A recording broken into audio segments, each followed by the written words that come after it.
Story 1. Martyr of the Horror House. As a homicide detective for more than 20 years, I have experience working on any kind of homicide case. From something that is so cliché that you'd hear daily on the news, to something that everyone thought would only happen in a book. There is actually one case that, even though I've been retired as a detective for a few years, never leaves my head. A case that, if I was a probie, would probably make me change my career. That evening in July 2006, I was in the precinct, working on a report of my recently solved cases. Boring as hell. The only thing I hate about my job. Hey, Kit. A cheerful yet strong voice distracted me from my screen. It was my partner, Hannah, standing beside my chair, knocking on my desk. Unless you have something to get me out of my boredom here, you better get out of my sight, I said to her, pointing at my computer screen as I said it. Actually, I do. We have a case, Hannah replied. Okay, let's go. Now, I said, turned my chair, got off of it, and walked out of my desk. On our way to the crime scene, Hannah explained to me while driving what she already heard from the cops on the scene. A bunch of kids were playing around in a seemingly abandoned house. The house's door lock looked broken, probably of its age, so the kids could easily break in. According to the report, the inside of the house was pitch dark. The kids barely could see anything, so they planned to get back out. On the way out of the house, one of them fell, stumbled on something on the floor.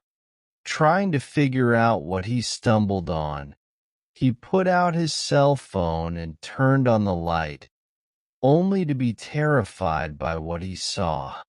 It was a severed piece of a human's arm, laying on the house's floor. They did what they should, ran out of the house and called the cops. When Hannah and I arrived at the scene, we were greeted by the chief of the local cops, Detective Kit Landorf and Detective Hannah Wolf. He asked, "Please, follow me." Looking at the local cops' faces when we were walking toward the house, we saw faces full of horror. Some of them even looked as if they were just throwing up. I thought, come on, it was just a piece of an arm. Well, it turned out I was wrong. Like I mentioned earlier, the kids reported that the house was pitch dark, so the CSI team put a portable light on the center of the room to light it, not far from the severed piece of an arm. Hannah and I walked through the door, and we were taking a look at the severed arm on the floor before looking around to observe the house. No wonder it was pitch dark. All the windows in the room, as far as I could see, were sealed from the outside, covered by a wooden plate. The living room was empty. Nothing was in there, except the severed arm. You guys find the rest of the body? I asked. You mean like the torso, the head, or the legs, sir? One of the cops replied. I seriously found that question stupid. Before I could say a word that I'd like to yell at him, he spoke again. And no, sir, nothing like that. But HHM, by other means. Well, there's something else you should also see. The way he said it gave me an unsettling feeling. Clearly, there was something else in the house, more than just a severed arm laying in the living room. So I followed that cop, carefully walking through the house, into one of the rooms at the back. The cop made a gesture with his right hand that told us it was the room he was willing to show to us. However, after showing us the room, he immediately backed off. I caught a glimpse of disgust and queasiness on his face. By the time we walked through the door, we finally figured out the reason for his disgust and queasiness. What the hell? I heard Hannah mumbling.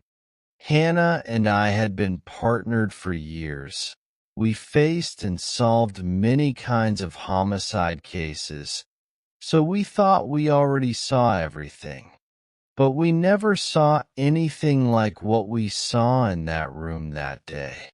The room was quite small, about 3 by 3 meters, and it was dark since the window was also covered by a wooden plate from the outside. Thanks to the portable light that the CSI team put in the room, we could see the horror clearly. The room was full of severed arms, not scattered on the floor. All of them were somewhat placed to look as if all those hundreds of arms were sticking out from the entire surface of that room's wall. It occurred to us as if there were like hundreds of men trapped inside the wall, asking for help by trying to reach out of it. What the hell? Hannah yelled out loud when she was finally able to put herself together after the shock of watching the horrifying scene for the first time. Now, this house is the true definition of horror, if you ask me. We were staring at each other. We couldn't believe what we just saw. A room full of severed arms sticking out of all 4 of its walls. Someone neatly planted hundreds of arms on the wall? Like hundreds, I murmured. Damn it. Now, this is how you define the word lunatic. I paused for a while to observe the room a bit further. All the arms were planted only on the wall, not even one on the floor or ceiling. Seeing from the thickness of the wall, there isn't a single body inside the wall, I assume? Only the severed arms? I asked the CSI team who was in the room. Yes, sir, he confirmed. Have you tested whether it's actually humans' arms? Hannah also asked the CSI a question. Yes, ma'am, we have. We already took some samples from the severed arms for the DNA testing. We still have to wait for the result, but I can assure you, all of the arms that are planted on those walls are of real humans, the CSI explained. Who the hell did something like this? Hannah mumbled while wearing her glove, before she walked through the walls to observe all the arms that were sticking out of it. Whoever the man who did this, he must be the god of the psychopaths, I commented, while taking a look at those arms one by one, to see if there was any clue to explain the situation. Or woman, Hannah added. Never turn down the possibility that the killer could be a woman. Yeah, or a woman, I parroted. These arms look like they're preserved, I commented. Then I turned my head to look at the CSI, who was still standing by the door, looking for confirmation. Yes, sir. It is preserved. We are not yet sure of the technique, though, the CSI confirmed. While observing through all the arms on the wall, we found one hole on one side of the wall.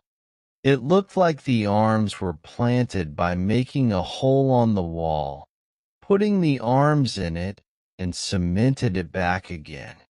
The arm that was found in the living room somehow fell off of that hole and was probably taken to the living room by a stray cat or a mouse.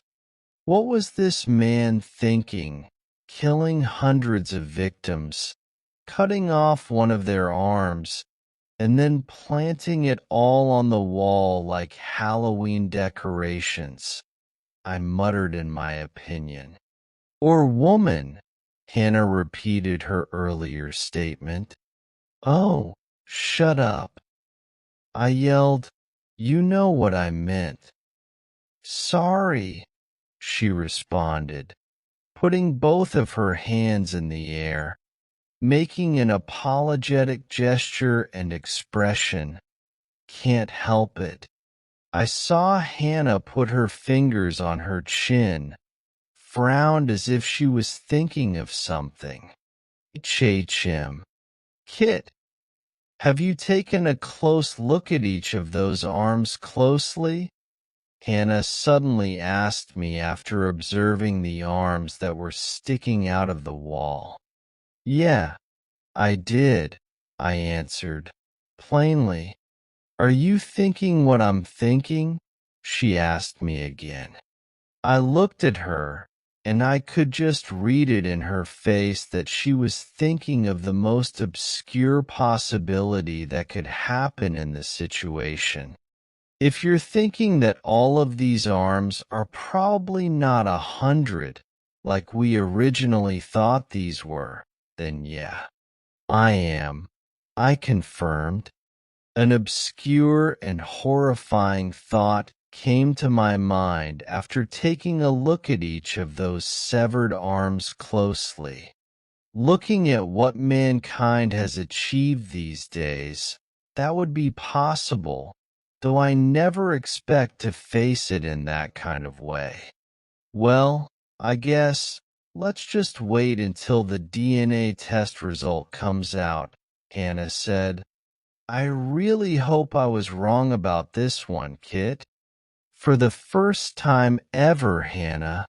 So was I exclaimed. After Hannah and I were done taking a look at the horrifying room, we informed the CSI, who was still standing by the door, to take care of the rest.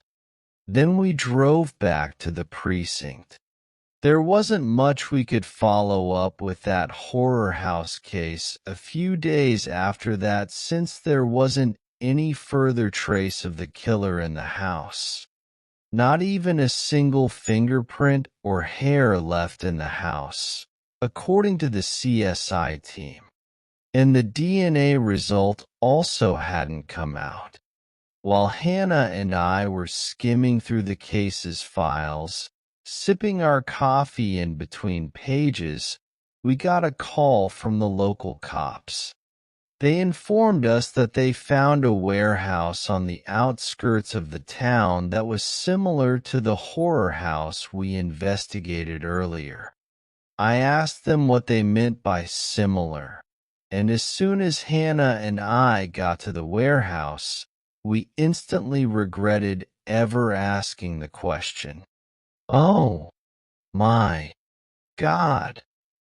Both of us muttered when we arrived at the warehouse and saw what was inside. We just witnessed one of the most horrifying scenes in our career. If you think what we saw in the horror house back then was morbid, then what we saw in the warehouse was seriously beyond it.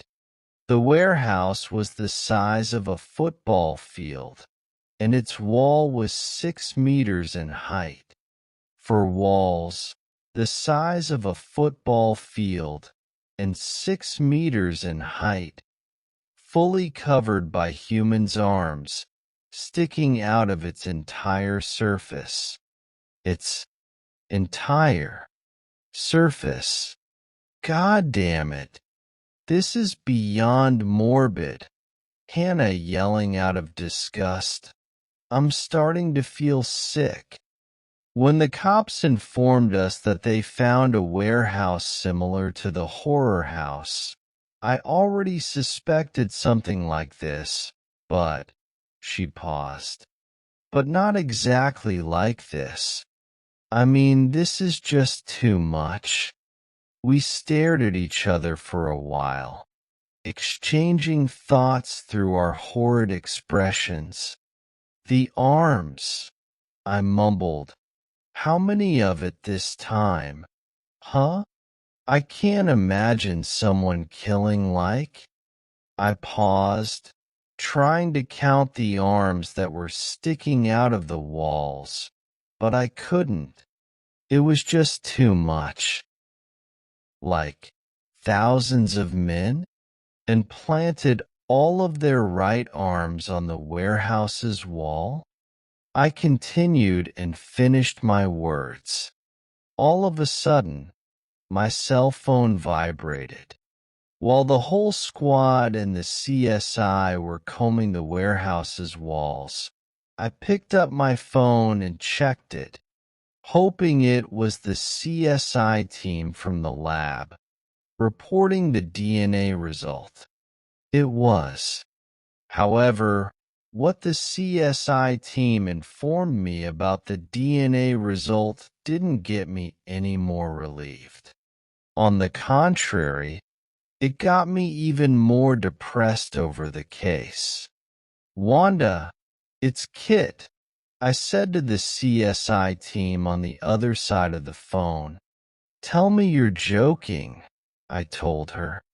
I really wish I was, sir, Wanda replied. I could hear the stress in her voice, too. Was it Wanda from CSI? Did she get you the DNA result? I mean, all hundreds of them from the horror house? Hannah asked me after I hung up the phone. I stared at Hannah for a while and didn't say any words. What? She asked again. Remember your question back at the horror house, asking me if I was thinking what you were thinking? I replied. I was sure I gave her the most unsettling look she had ever seen in me throughout our partnership. Oh, no, she muttered. No, I was hoping I was wrong, she said, shivering in every word. That was just crazy. You weren't, I replied. We weren't. CSI has confirmed that at least all of the arms that were planted on the walls of the horror house, I explained, belonged to the same person. Hannah froze. Her blood went cold, just like me when I first read the report from Wanda. Though we suspected it back in the horror house because all of the arms we observed there had identical physical features, none of us actually expected it to be true. All hundreds of them, all hundreds, belong to the same person? Hannah repeated her question, fully emphasizing it. I didn't answer, but I gave her the look that confirmed the answer. Clones? She asked again, trying to find an answer from the questions that were getting piled up. You got any other explanation other than that? I asked her back. Well, I know the cloning technology has been advanced nowadays, but I didn't think it had already reached this state of insanity. She explained her thought before she turned her head back to the warehouse's wall we were in. Now, these are like thousands of, she stuttered, staring blankly at the walls as she said it. Okay, say someone could actually do the cloning, she spoke again. But why? I mean, this is too much. Why would someone make 1,000 clones of someone else only to kill them and then plant one of their arms on the wall? Hannah clearly looked frantic and completely terrified. Now, that's the question we still have to look for the answer for, I responded, trying to calm her. Further tests from the CSI later confirmed that thousands of severed arms that were planted in the warehouse's walls also belonged to one same person. The same person as the arms planted in the horror house.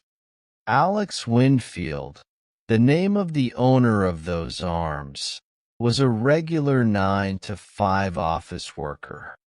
Nothing seemed special about him until he went missing about 10 years prior to the case. We investigated and interviewed everyone who ever crossed paths with him, be it office colleagues, a former girlfriend, or even the barista in his regular coffee shop. It took us 2 months before we finally found the answer to the final question in the case. There was one man. His name was Damon Lundgren. Damon was a scientist working on a cloning experiment. At least from that one point, he clearly fitted the profile. Damon's wife crossed paths with Alex one time at the hospital where she worked as a nurse. So, there was the connection. Further investigation revealed that Damon's wife and 2 kids were killed in a robbery in their house. We didn't find any clue yet if Alex was somehow involved in the robbery. The only thing we could do at the moment was look for a house or facility that was owned or related to Damon. A cloning machine that was able to make a clone out of an adult male should not be small. It should take a lot of space. It took weeks, but we were finally able to locate Damon's whereabouts, or what was left of him. The warehouse where we found thousands of severed arms planted on its walls actually had a secret basement. That was where Damon hid his cloning machine. Upon arriving at the basement, we found Damon in one of his rooms, dead. It looked like he was suffering from a critical illness and eventually died because of it. The investigation throughout the warehouse's basement led us to find 2 clone machines in the form of 2 meters heights water tanks. One of the tanks, it looked like, was where Damon placed the real person whom he'd like to make the clone from, and the other tank was where the clones created.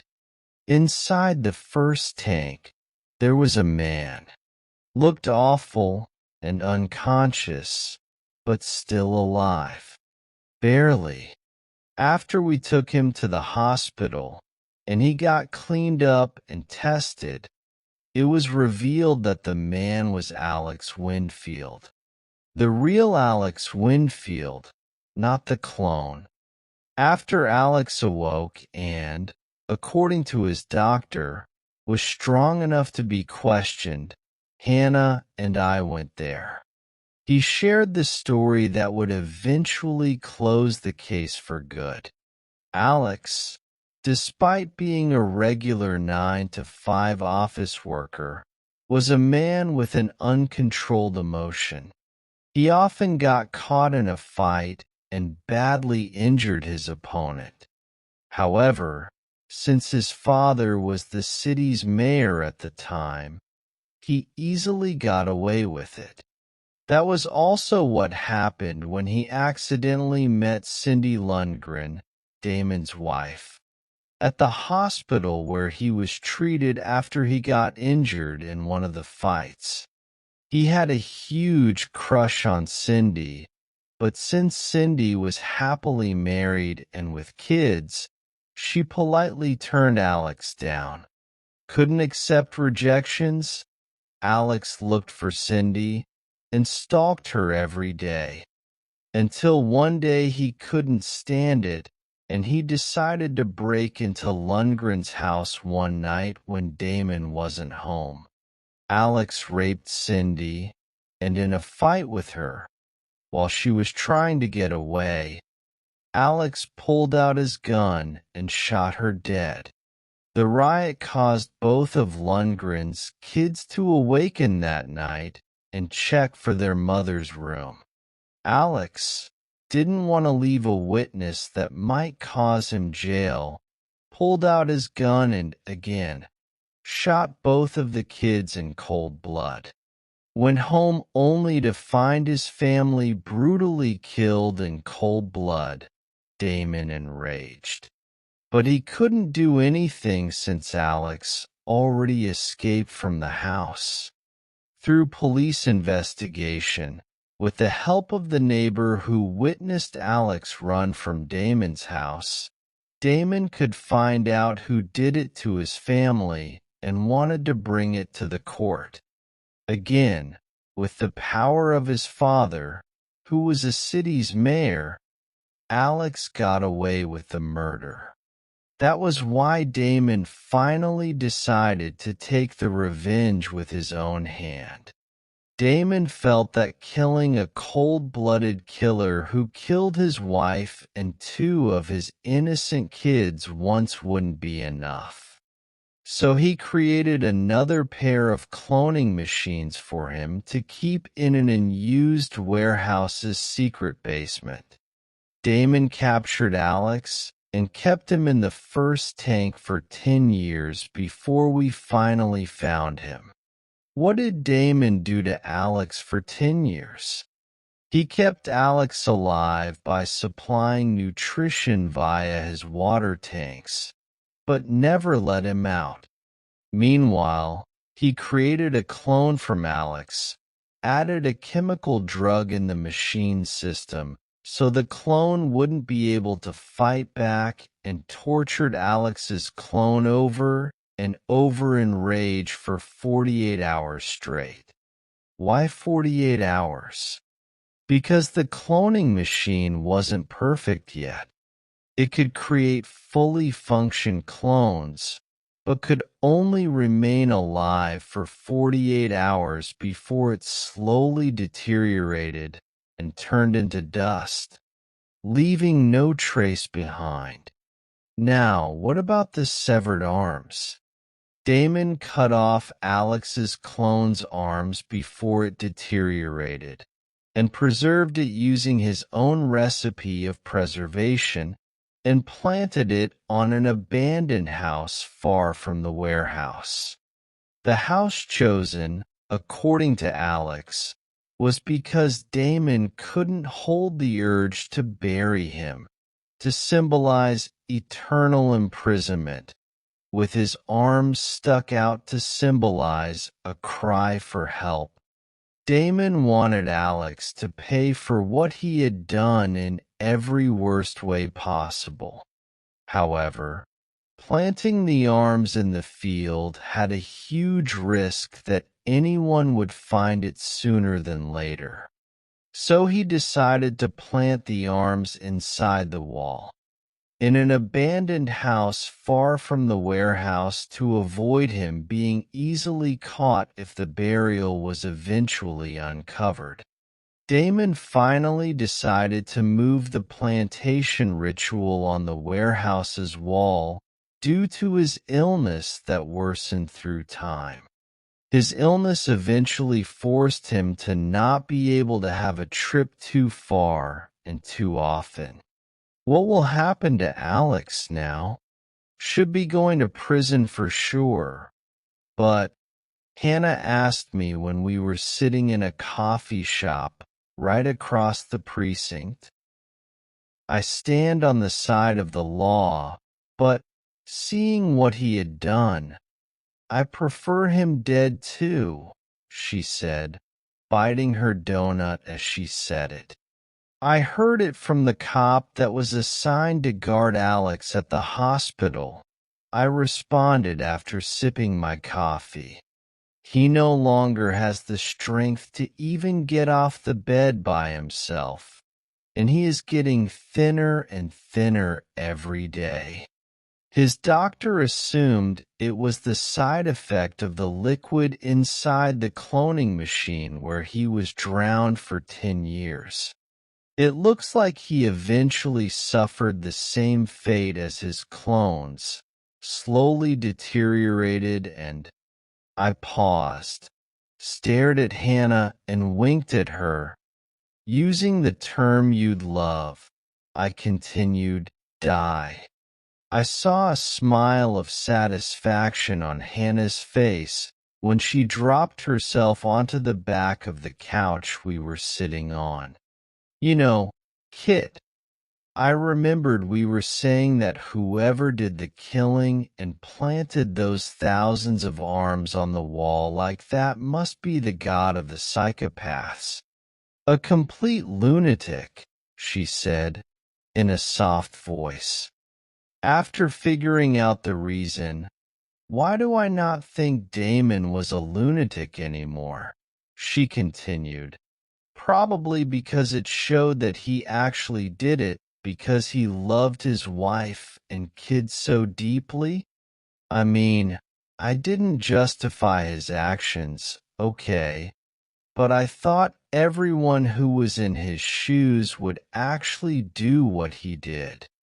Not to mention that he did the same thing over and over, once every 48 hours, for 10 years straight, resulting in thousands of severed arms planted on the wall. That was overwhelming, I'd say. It was too much for a normal person to handle, she explained. The power of love, Hannah, I replied, partly at least. Love could turn the weakest man on earth into the strongest warrior ever, I explained.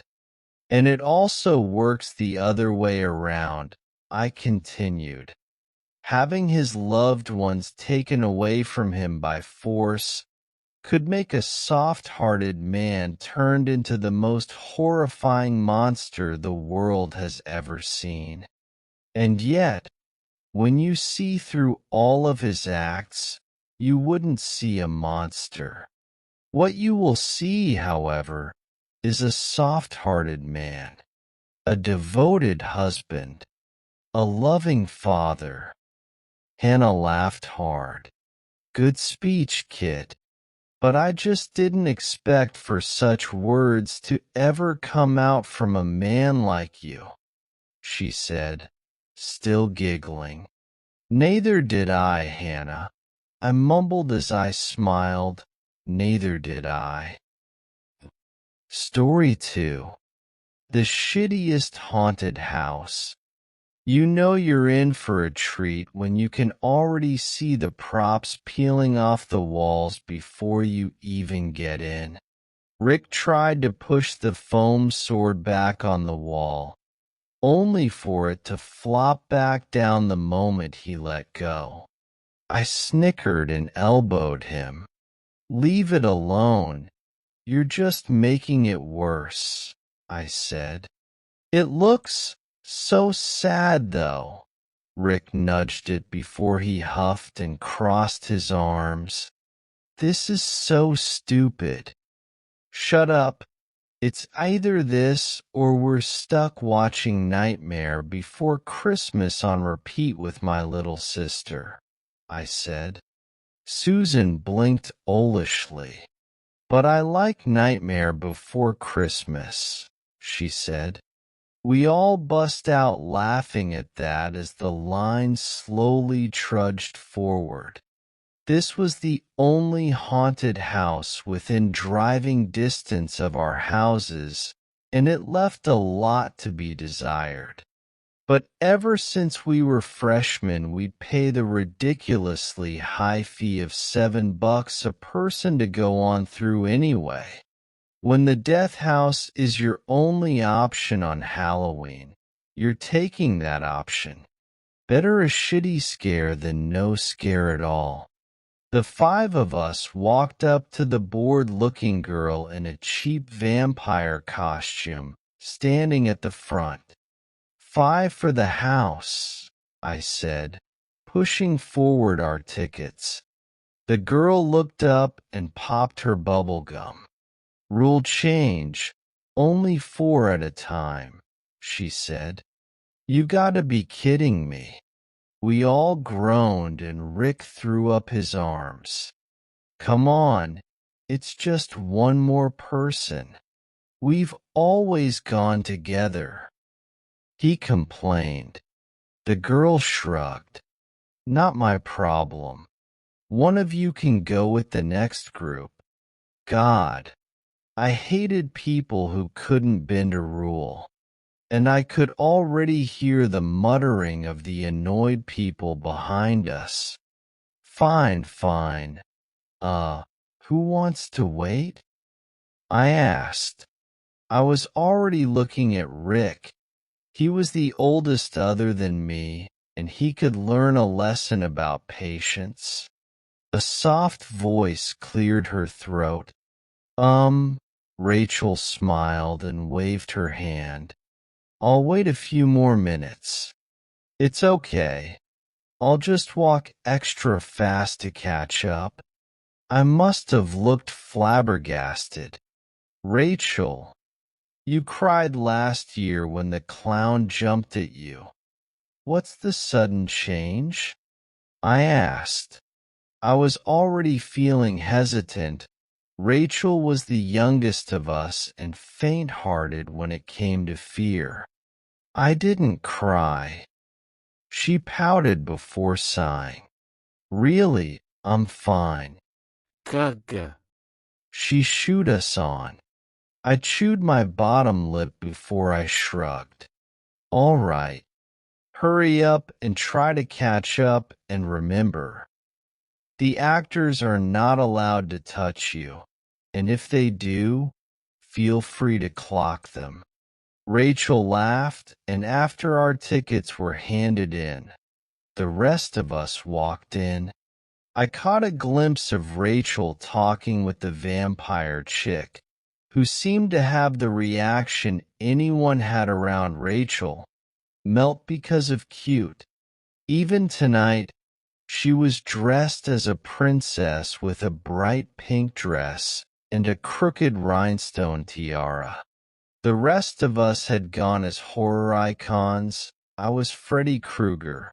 Susan was Carrie. Rick was Jason Voorhees, and Grant was Jeff the Killer. I nearly kicked his ass because he had lied and said he was going to be Leatherface, not some shitty creepypasta character. Most of us had ditched our masks and left them in the car. I, for one, wasn't going to wear that sticky rubber nightmare all night.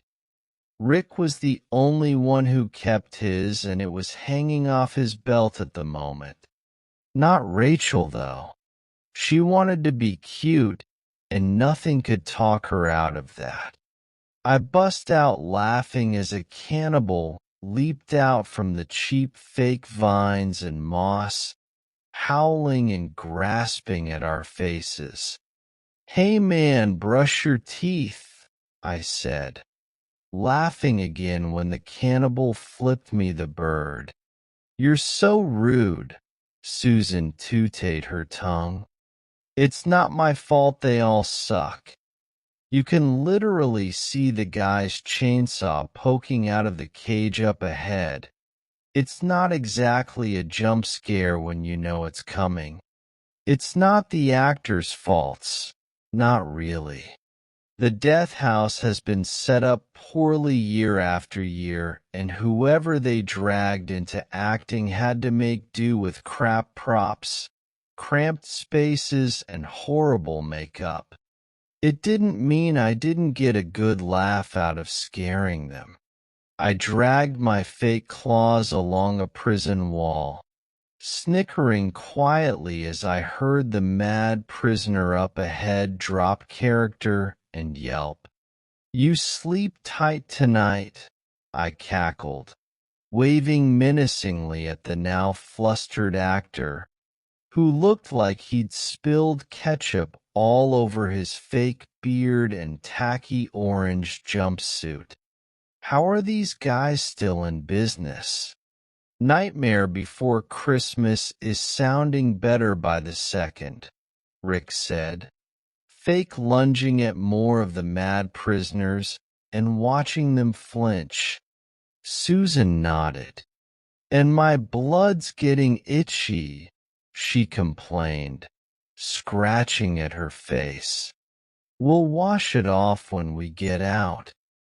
I instinctively looked back, expecting to see a bright pink dress at any moment.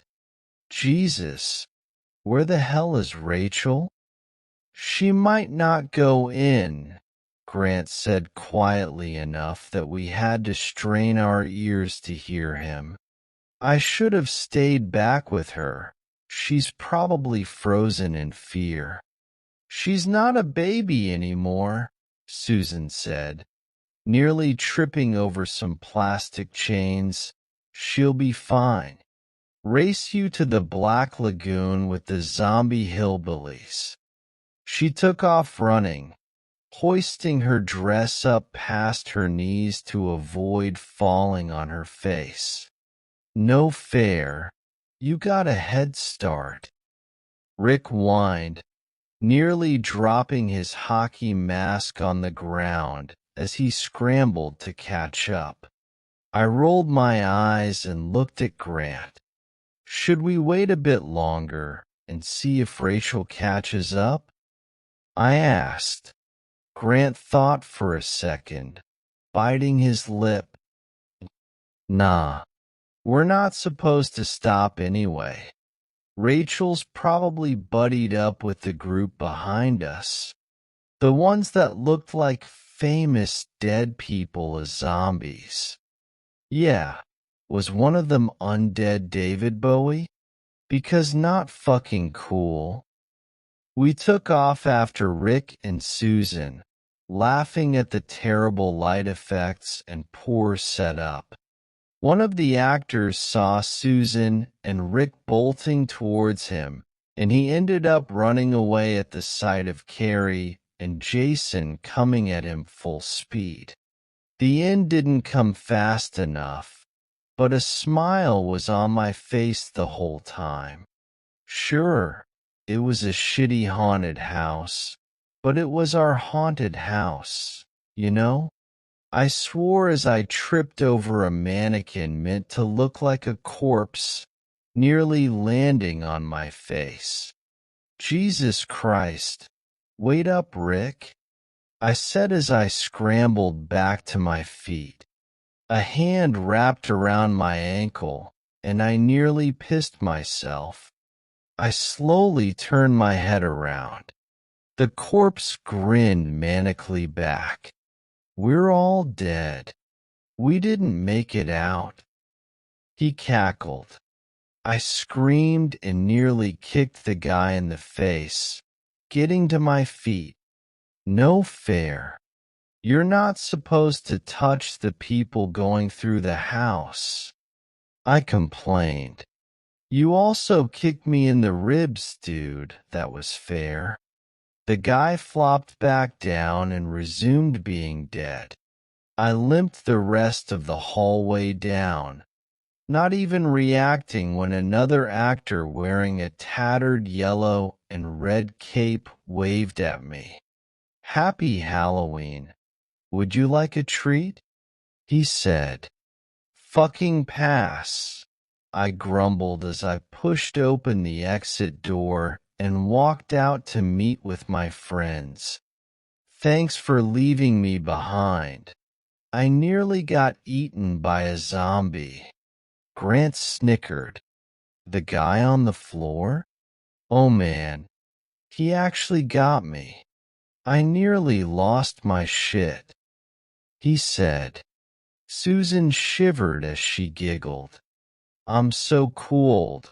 Let's get back to the fairgrounds so we can chill by a bonfire and have some hot cider, she said. I held up a hand. Wait, what about Rachel? Did she leave yet? All of us looked around, Grant standing on tippy-toe to catch a glimpse of that princess dress. Nothing, he said, lowering back down. She's probably still inside. Or she never went in at all, Rick sighed.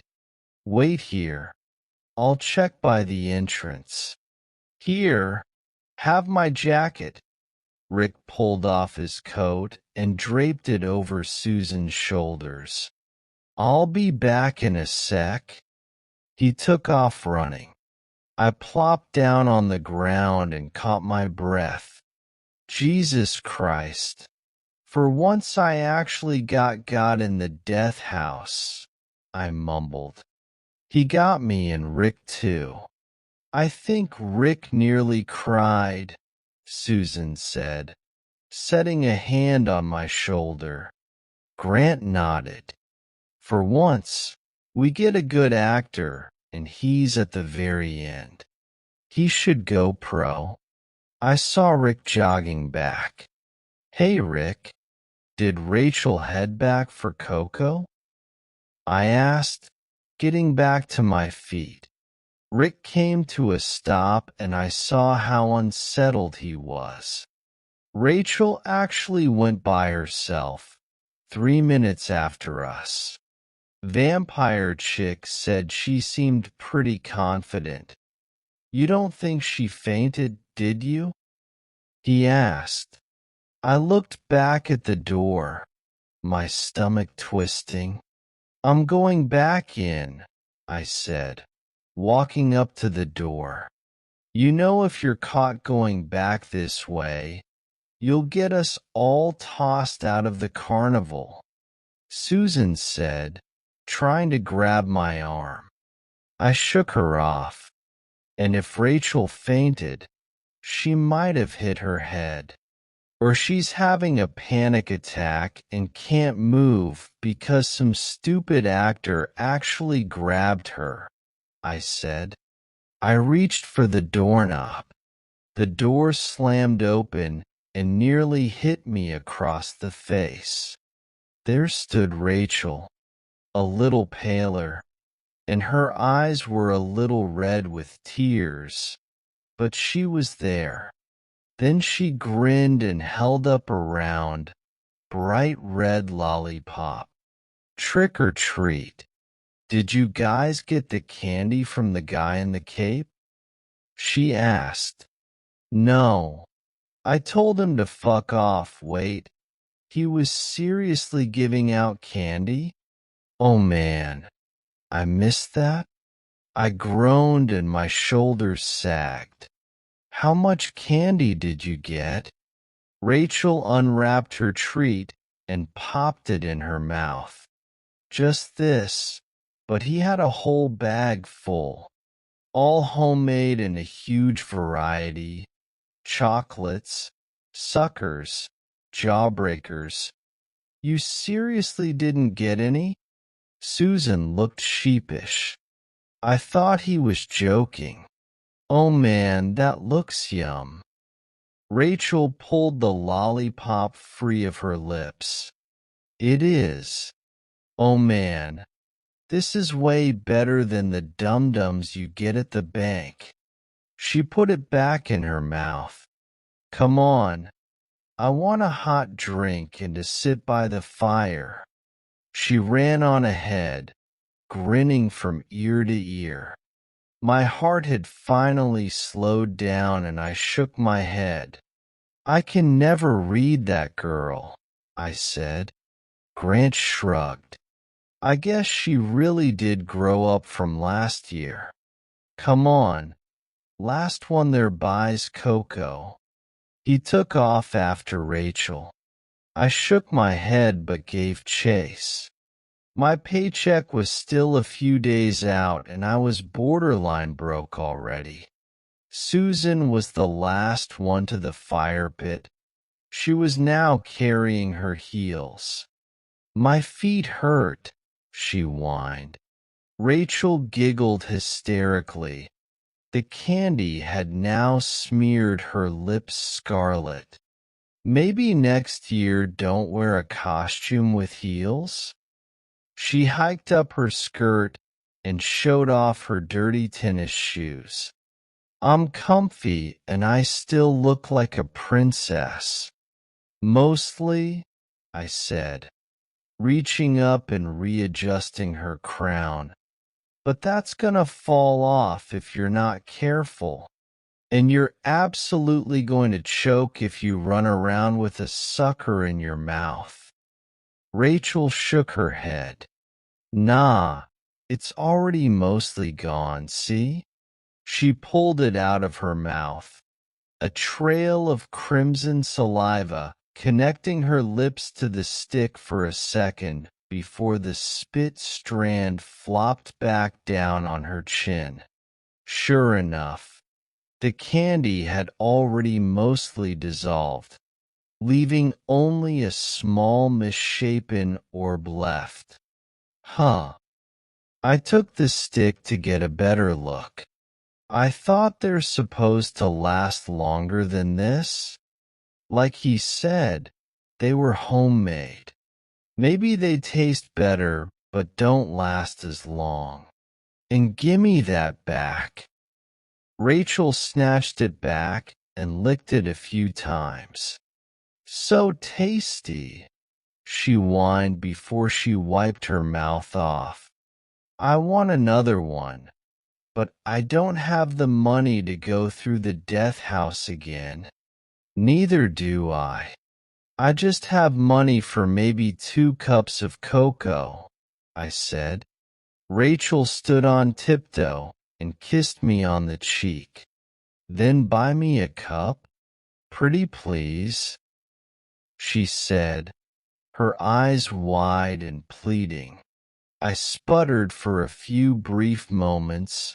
Grant's jaw dropped and I heard Susan quietly squealing behind me. Sure. Susan, you lost the race. Come with me for a second? My voice sounded more like a 12-year-old going through puberties at the moment, but I didn't care. I speed walked away from my friends as casually as I could. Did that just happen? I said, trying to keep my voice quiet. Susan grinned. It totally did. Oh my gosh, finally.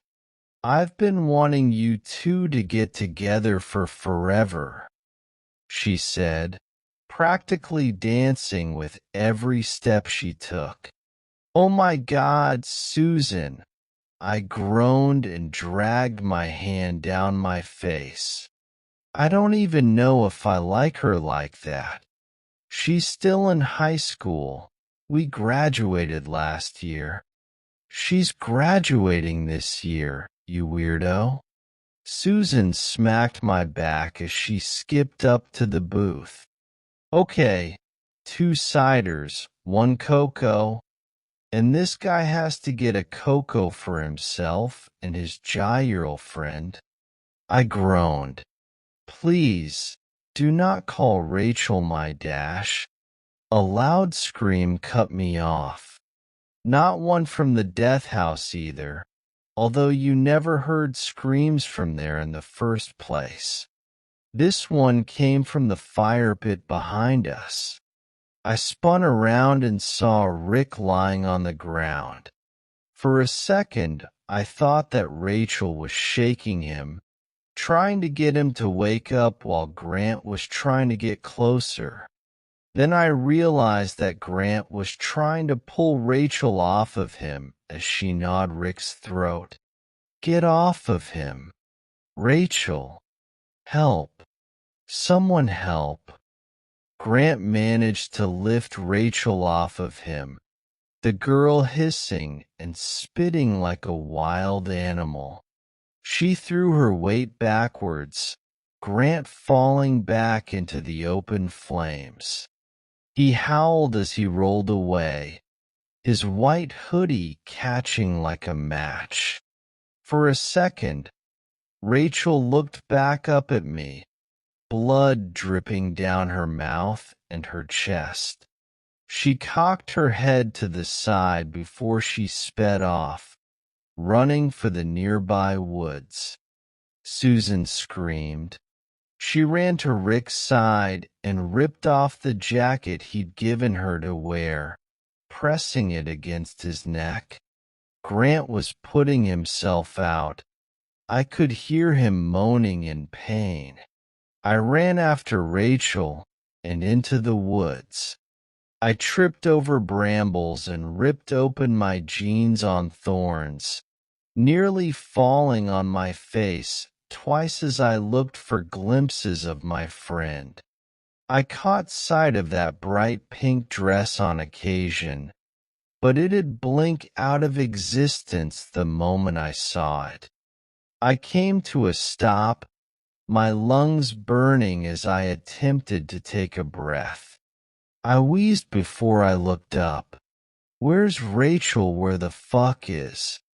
I was now eye to eye with the actor wearing the yellow and red cape. I couldn't even scream. He bent down to look me in the face. Was he this tall when I saw him in the death house?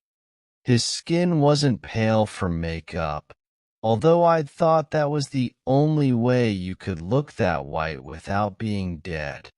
He grinned literally ear to ear, revealing a mouthful of yellowed, broken fangs. He slowly reached into his cape and pulled out a sack, opening it up for me to look inside. Candy. So much candy. All in homemade packaging, tied with ribbons, and each piece looking far more delectable than anything else you'd get on Halloween night. Do you want a treat, David? I reached into the bag and plucked out another lollipop. This one was a dark green, with a solid core that may have been chocolate or some sort of gummy. I swallowed before I put it back. I know. I don't want a fucking treat. Where's Rachel? I backed away, unable to look at this freak's face any longer. Here. I looked behind me to see Rachel. She'd shed her pink dress and was only in a white slip now, but she'd still had the costume crown on her head. She smiled, a handful of teeth falling out of her mouth. You wouldn't see a space among all the new sharp ones protruding from her gums. Go home, David. Please, she said. I shook my head. No, I couldn't leave Rachel. Not now. Not with this thing. She took my hand and gently squeezed it. Fingernails had been exchanged with claws. They sliced through the meat of my palm like butter. Please, David, go home, she said, an odd sadness in her eyes that didn't match her macabre grin. And crying like a baby, I did. I ran all the way home. I didn't even go back to the festival, even though I could hear screams behind me.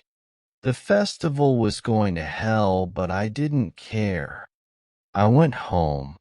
The neighborhood is quiet, but I can see police cars slowly patrolling the streets. There will be no trick-or-treating this year. Someone already came by the house and told my family not to take candy from anyone we didn't know, especially if this candy was homemade or in torn wrappers. How many people took candy from that man in the yellow and red cape tonight?